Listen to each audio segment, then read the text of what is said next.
મિત્રો, સલ્ફરનો ઉપયોગ ક્યારે કરવો જોઈએ, ફાડા સલ્ફરનો ઉપયોગ કરતા હોય તો કઈ કઈ માહિતી આપણે ધ્યાને રાખવી જોઈએ, મગફળીની અંદર, કપાસની અંદર, શેરડીની અંદર, તેલીબિયા વર્ગના અન્ય પાકોની અંદર કે તુવેરની અંદર સલ્ફર ક્યારે નાખવું જોઈએ, કેટલું નાખવું જોઈએ, કઈ માત્રાની અંદર ઉપયોગ કરવો જોઈએ, તો આ બધી માહિતી આપણે આજે મેળવવાની છે. મિત્રો, આજનો ટોપિક આપણો સલ્ફર ઉપર રહેશે, તો આપ પૂરો વિડીયો જોવાની પ્રયત્ન કરજો. નમસ્કાર મિત્રો, હું છું મનીષ બલદાણિયા, કૃષિ વૈજ્ઞાનિક તરીકે કૃષિ વિજ્ઞાન કેન્દ્ર કોડીનાર ખાતે ફરજ બજાવું છું. અને આજે આપણે ચર્ચા કરવાની છે કે ફાડા સલ્ફર કે સલ્ફરનો ઉપયોગ કરી અને ઉત્પાદનને આપણે કેમ વધારી શકીએ.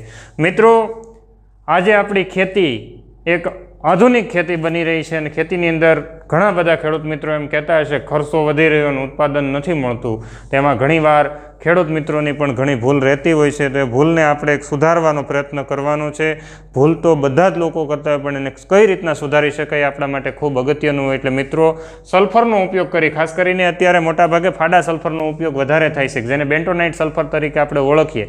આ સલ્ફર છે એ તુવેરની ડાળ જેવું કે મગ અડદની ડાળ જેવું આવે, એટલે આપણે એને ફાડા સલ્ફર તરીકે ઓળખીએ. ખાસ કરીને 90% બેન્ટોનાઇટ સલ્ફર જે આવે છે એનો આપણે ઉપયોગ કરીએ છીએ, પણ આપણી પાસે એની અપૂરતી માહિતી હોવાના કારણે આપણે એનો પૂરતો ઉપયોગ કરી શકતા નથી. ખાસ આજે આપણે એવી ચર્ચા કરવાની છે કે આ બેન્ટોનાઇટ સલ્ફર કેમ આપણે ઉપયોગમાં લઈએ છીએ, અથવા તો બેન્ટોનાઇટ સલ્ફર આપણે જે ફાડા સલ્ફર તરીકે ઓળખીએ, ફાડા સલ્ફરનો ઉપયોગ ક્યારે કરી શકાય, કયા કયા પાકની અંદર કરી શકાય. તો મિત્રો, બેન્ટોનાઇટ સલ્ફરનો ઉપયોગ છે આપણે ખાસ કરીને તેલીબિયા વર્ગના પાકો કે જેની અંદર મગફળી આવે છે, કપાસ આવે, સૂર્યમુખી આવે, સોયાબીન આવે, વગેરે વગેરે પાકો કે જેની અંદરથી તેલ નીકળતું હોય, તેવા પાકોની અંદર બેન્ટોનાઇટ સલ્ફરનો ઉપયોગ આપણે શરૂઆતની પાયાની અવસ્થામાં કરવાનો હોય છે.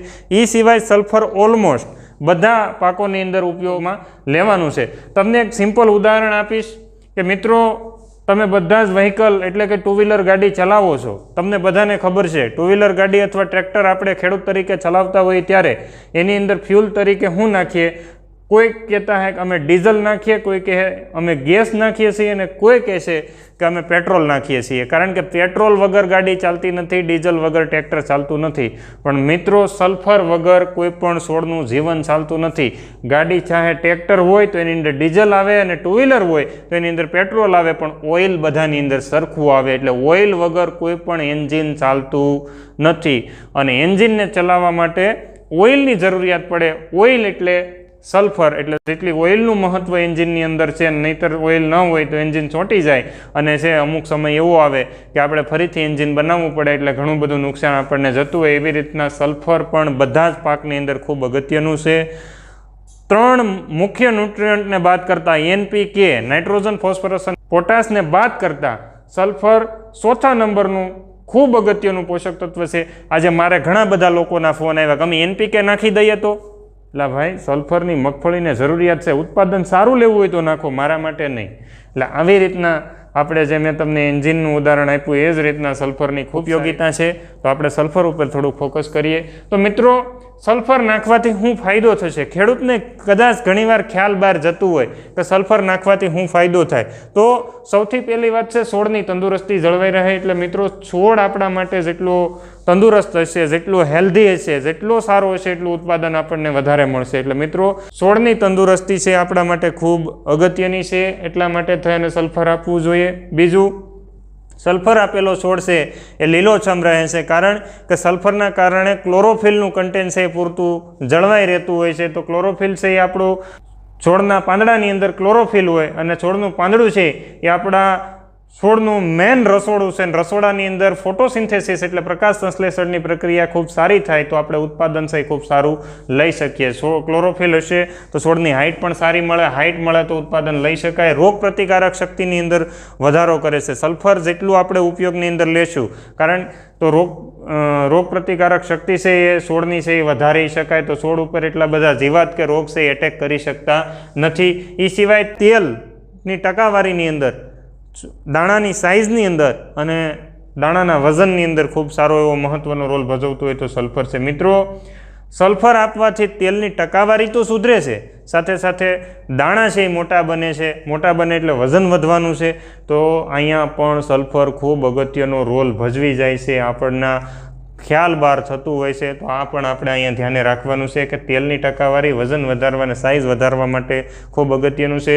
મિત્રો, ક્યારેક એવી પરિસ્થિતિ આવે કે ઠંડી સડનલી વધી જતી હોય, ફૂલ વરસાદ પડે તો એવી પરિસ્થિતિનું નિર્માણ થાય કે ઠંડક લાગવા માંડે, અથવા તો જ્યારે ફૂલ તડકો પડે, કારણ કે ચોમાસું મિક્સિંગ ઋતુની અંદર આવે, ઠંડી અને ગરમી બંને, ક્યારેક એવી પરિસ્થિતિ ઊભી થાય કે પુષ્કળ માત્રાની અંદર ગરમી વધી જાય તો પણ છોડની છે એ તંદુરસ્તી ખોરવાઈ જતી હોય. પણ જો તમે સલ્ફર આપેલું હશે તો સલ્ફર છે એ તાપમાનને બેલેન્સની અંદર રાખશે. તાપમાન બેલેન્સમાં રહેશે એટલે બહુ ઊંડું એટલે કે માઇનસની અંદર કે ઠંડુ પણ નહીં થાય ને એટલું બધું ગરમ પણ નહીં થાય, જેથી કરીને આપણા છોડની છે તંદુરસ્તી જળવાઈ રહે. ઘણીવાર પરિસ્થિતિ એવી થાય, તમે કોઈ સારી એવી ગાડીની અંદર ફરતા હોય ને તો તમને ખ્યાલ હશે, અથવા તો આપણે એસીની અંદર જે લોકો રહે છે એને ખ્યાલ હશે, એસીમાંથી બહાર નીકળે એટલે બહુ ગરમી લાગે, પાછા એસીમાં આવે, પાછા બહાર નીકળે એટલે માથું દુખવાનું શરૂ થઈ જાય. આવી પરિસ્થિતિ થાય, કારણ કે તમે વાતાવરણની અંદર સડનલી ચેન્જીસ થાય એટલે આપણા માથામાં દુખાવો થઈ જાય. તો આપણા શરીર જો આવડું મોટું હોય અને એની અંદર આવી બધી અસર થવા માંડતી હોય તો છોડ તો આપણો નાજુક છે, તો એની અંદર પણ ઠંડી ગરમીની અસરની સામે રક્ષણ આપવા માટે સલ્ફર ખૂબ અગત્યનું છે. એ સિવાય કઠોળ વર્ગનો પાક હોય તો કઠોળ વર્ગના પાકની અંદર ખાસ કરીને કઠોળ આપણે પ્રોટીન માટે ઉપયોગમાં લેતા હોઈએ છીએ, તો પ્રોટીનના સિન્થેસિસ માટે, એમિનો એસિડના સંશ્લેષણ માટે આપણે સલ્ફર આપવું ખૂબ અગત્યનું હોય છે. સલ્ફરથી છે એમિનો એસિડ ને પ્રોટીનની માત્રા છે એ વધારી શકાય છે. એ સિવાય મૂળ ગંડિકા અને મૂળના વિકાસ માટે સલ્ફર ખૂબ અગત્યનું છે. મિત્રો, સલ્ફર વગર મૂળ ગંડિકાનું એટલું સારું એવું ડેવલપમેન્ટ થતું નથી. છેલ્લા વર્ષોની અંદર તમે જોયું છે કે મૂળ ગંડિકા પૂરતા પ્રમાણમાં વિકસિત થતી જ નથી, તો એની પાછળના કારણો એવા છે કે એમાં સલ્ફરની ખામી છે. સલ્ફરની ખામી કઈ રીતની હોય આપણે આગળ ડિસ્કશન કરશું. પણ મૂળ ગંડિકાના સારા વિકાસ માટે, કારણ કે જે કોઈ પણ કઠોળ વર્ગનો તમે મગફળીનો છોડ ઉપાડો ને એટલે આ છોડનું મૂળ હોય એની ઉપર આવી મૂળ ગંડિકા હોય, પણ અત્યારે છે એ મૂળ ગંડિકા એક અહીંયા હોય તો એક અહીંયા હોય. જે ઘાટી મૂળ ગંડિકા હોવી જોઈએ મૂળ ગંડિકા હોતી નથી. એની પાછળનું કારણ કે છોડનો પછી વિકાસ થતો નથી, અને છોડ જ નબળો હોય તો ઉત્પાદન ક્યાંથી દેવાનો છે. તો સારા વિકાસ માટે સલ્ફર અનિવાર્ય છે. એ સિવાય આ છોડવાના મૂળિયા હોય, દાખલા તરીકે અહીંથી સમજી લઈએ તો મૂળના વિકાસ માટે, હવે મૂળ જેટલું લાંબુ હોય, આ ટૂંકું મૂળ છે, આપણે આ લાંબુ મૂળ લીધું તો અહીંથી છે એ પોષક તત્વો નીચેથી ખૂબ સારા, નીચેની હાઇટ ઉપરથી છે એ પોષક તત્વો ખેંચી શકે, તો આ છોડ છે એ હાઇટ પણ વધી શકે, છોડની તંદુરસ્તી પણ વધી શકે અને ઉત્પાદન પણ વધી શકે. એટલા માટે થઈને મૂળ ગંડિકા અને મૂળના વિકાસ માટે ખૂબ અગત્યનો સલ્ફર પાયાનો રોલ ભજવે છે.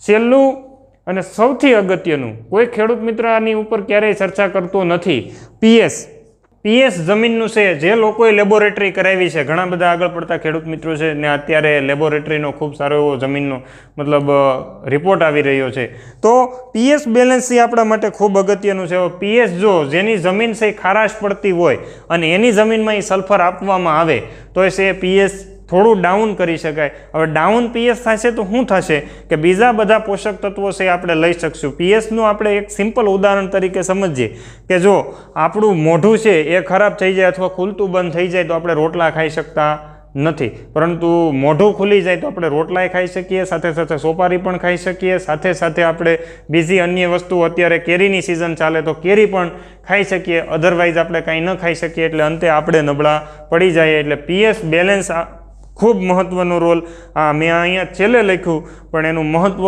ખૂબ અગત્યનું છે. એટલે પીએસ બેલેન્સ માટે સલ્ફરને આપવું ખૂબ અગત્યનું છે, એ આપણા માટે ઉપયોગી છે. એટલે આ ખાસ તમારે ધ્યાને રાખવાનું છે. મિત્રો, સલ્ફરની ખામી સર્જાય તો કેવી પરિસ્થિતિનું નિર્માણ થાય તો એ આપણે થોડું અહીંયા સમજવાનું છે. જો સલ્ફરની ખામી હોય તો આપણા છોડના યંગ લીવ્સ છે, અહીંયા તમે આ જોઈ શકો કે આ રીતના જે ઉપરના પાંદડા, હાવ ઉપરના નથી ગણાવતો, આ જે પાંદડા છે આ પાંદડા પીળા પડવાના થાય. અમુક પરિસ્થિતિ એવી આવે કે અમારા વિડીયોની અંદર તમે મગફળીમાં જોવો છો એ મુજબ આ પરિસ્થિતિ એવી આવી કે છોડ છે આખું ખેતર છે પીળું થઈ ગયું. આ ખેતર આખું પીળું થઈ ગયું એટલે હવે એના પાંદડા છે એની ઉપર દાજ પડી. એટલે ખેડૂત શું કરે, દવા છાંટવાના લીધે દાજ પડી. દાજ એટલે નથી પડી, સલ્ફરની ખામીના કારણે છોડની પાંદડાની કિનારી દાજી ગઈ છે. તો આવી પરિસ્થિતિનું નિર્માણ થાય તો આ મગફળી કેટલું ઉત્પાદન આપી દે. તો આના માટે થઈને સલ્ફર ખૂબ અગત્યનું છે. ઘણા લોકો આમાં હીરાકસી જમીનની અંદર વાવતા હોય તો એ ફાયદાકારક ક્યારેય નથી થતી, તો એની ઉપર પણ આપણે ક્યારેક ચર્ચા કરશું. પરંતુ આપણે જ આની ઉપર ખાસ ફોકસ કરવાનું છે કે સલ્ફર કઈ રીતના નિવારી શકાય. આ સિવાય મિત્રો સલ્ફરની ખામીના કારણે છોડના મૂળનો વિકાસ થતો નથી, છોડ બાઠિયા ઠીંગણા રહી જતા હોય છે, તો આ પણ એક અગત્યનો રોલ ભજવતું હોય છે. એ સિવાય મિત્રો સલ્ફરની ખામીના કારણે ફૂલ અવસ્થા છે એ મોડી બેસે અને ફૂલ મોડા આવે એટલે ઉત્પાદનની અંદર સડનલી લોસ જાય, અથવા તો છોડમાં જે દાણા બેસે અથવા તો મગફળીના જે ડોડવા બેસે છે એની અંદર પૂરતો વિકાસ થતો નથી, જેના લીધે થઈ અને ખેડૂતને છે છેલ્લે નુકસાન ભોગવવું પડતું હોય છે. ઝાઝો કોઈ લાંબી ખર્ચો નથી હોતો, પરંતુ આપણને એનું નોલેજ નથી. ફાડા સલ્ફર, હવે આપણો મુદ્દા ઉપર આવીએ કયા ખાતર સાથે મિક્સ કરી શકાય અને કયા ખાતર સાથે મિક્સ ન કરી શકાય, તો એ આપણા માટે ખૂબ અગત્યનું છે. ફાડા સલ્ફર કયા કયા ખાતર સાથે મિક્સ કરી શકાય, તો એમાં જોઈએ તો તમે છે એ યુરિયા સાથે મિક્સ કરી શકો, ડીએપી સાથે મિક્સ કરી શકશો,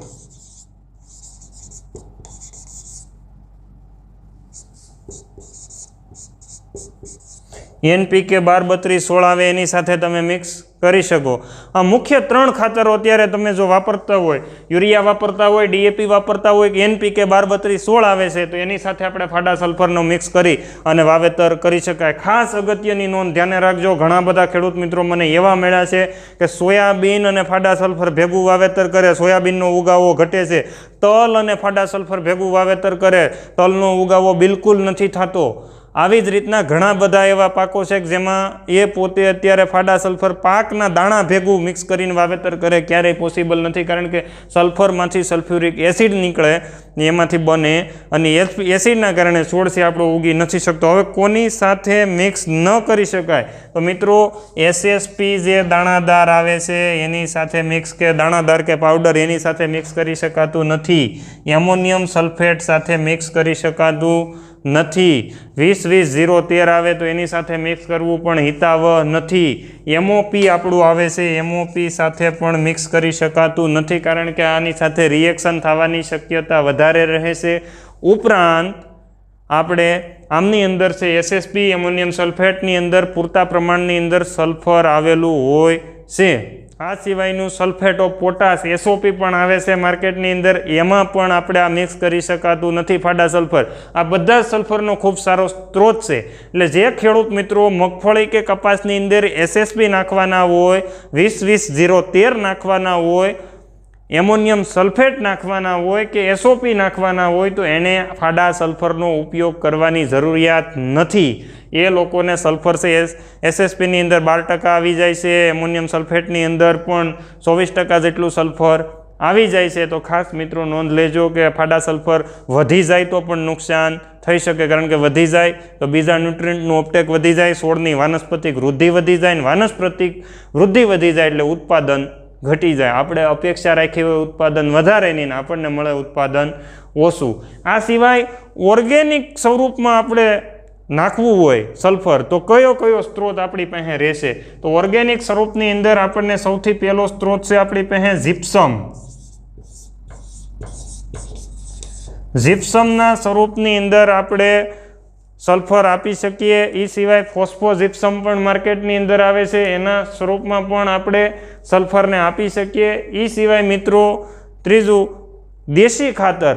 સલ્ફરનો સૌથી સારામાં સારો અને મોટો કોઈ સ્ત્રોત હોય તો એ છે દેશી ખાતર. તો દેશી ખાતરની અંદર પણ સલ્ફરની માત્રા ખૂબ સારી હોય છે, પરંતુ આજની પરિસ્થિતિ એવી છે કે કોઈ ખેડૂતને પશુપાલન કરવું એટલું પોસાતું નથી, જેના લીધે છે પશુઓની સંખ્યા ઘટી એટલે દેશી ખાતર પૂરતું પ્રમાણની અંદર જતું નથી. તો આવા પરિસ્થિતિની અંદર આપણે છે જીપ્સમનો ઉપયોગ કરી અને સલ્ફરની છે એ પૂર્તિ કરી શકાય. હવે આજના ટોપિકનો છેલ્લો મુદ્દો કે ક્યારે આપણે સલ્ફરનું ઉપયોગ કરવો જોઈએ. બેન્ટોનાઇટ સલ્ફર કે ફાડા સલ્ફર તમે જ્યારે ઉપયોગ કરો છો, એ ફાડા સલ્ફરનો ઉપયોગ તમારે ક્યારે કરવો જોઈએ. હવે ખેડૂત મિત્રો તમને ખ્યાલ જ નથી, જ્યારે આપણે જાય ત્યારે આપણે લઈને આવતા રહેતા હોઈએ છીએ, પણ આપણને બાબતનું નોલેજ નથી.